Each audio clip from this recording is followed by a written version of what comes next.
Cricket বিশ্বে যখন ঠাসাসূচি নিয়ে হাহাকার, ঠিক তখনই ঘরের মাঠে একটি বহুল প্রতীক্ষিত দ্বিপাক্ষিক সিরিজ স্থগিত ঘোষণা করল বাংলাদেশ ক্রিকেট বোর্ড। হ্যাঁ, আপনি ঠিকই শুনেছেন, শ্রীলঙ্কা এ দলের বাংলাদেশ সফরটি এই মুহূর্তে আর হচ্ছে না।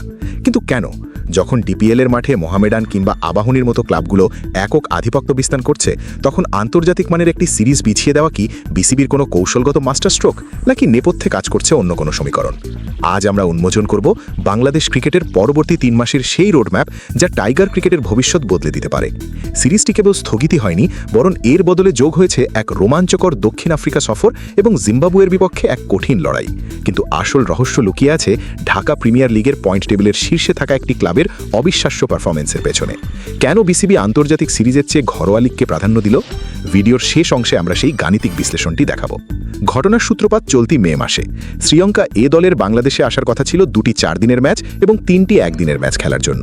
কিন্তু এই মুহূর্তে বাংলাদেশে চলছে ক্রিকেটের সবচেয়ে বড় ঘরোয়া উৎসব, Dhaka premier division cricket league বা ডিপিএল 2026। বিসিবির cricket operations incharge Shahriar Nafees স্পষ্টভাবেই জানিয়েছেন, আমাদের জাতীয় দলের গুরুত্বপূর্ণ তারকারা এখন নিজ নিজ ক্লাবের হয়ে চ্যালেঞ্জিং পরিস্থিতিতে লড়াই করছেন। শরীফুল ইসলাম খেলছেন ব্রাদার্স ইউনিয়নের হয়ে, জাকের আলী আবাহনীতে এবং মেহেদি হাসান রূপগঞ্জের হয়ে মাঠ মাতাচ্ছেন। এমন অবস্থায় এ দলের জন্য মানসম্মত স্কোয়াড গঠন করা প্রায় অসম্ভব ছিল। চলুন একটু গভীরে যাওয়া যাক। ডিপিএল 2026-এর পয়েন্ট টেবিল লক্ষ্য করলে দেখা যায় মোহামেডান স্পোর্টিং ক্লাব 4টি ম্যাচের 4টিতেই জয়লাভ করে 8 পয়েন্ট নিয়ে শীর্ষে অবস্থান করছে। তাদের নেট রান রেট +2.737, যা অবিশ্বাস্য কৌশলগত শ্রেষ্ঠত্বের প্রমাণ।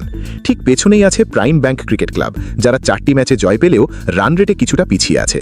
এই তীব্র প্রতিযোগিতাপূর্ণ লিগ থেকে খেলোয়াড়দের তুলে এনে শ্রীলঙ্কার বিপক্ষে খেলানোটা খেলোয়াড়দের ওয়ার্কলোড ম্যানেজমেন্টের জন্য ঝুঁকিপূর্ণ হতে পারত। ঠিক এই কারণেই বিসিবি শ্রীলঙ্কান বোর্ডের অনুরোধ এবং দেশের ঘরোয়া ক্রিকেটের স্বার্থ উভয় দিক বিবেচনা করে সিরিজটি স্থগিতের সিদ্ধান্ত নেয়। তবে মাঠ কিন্তু ফাঁকা থাকছে না।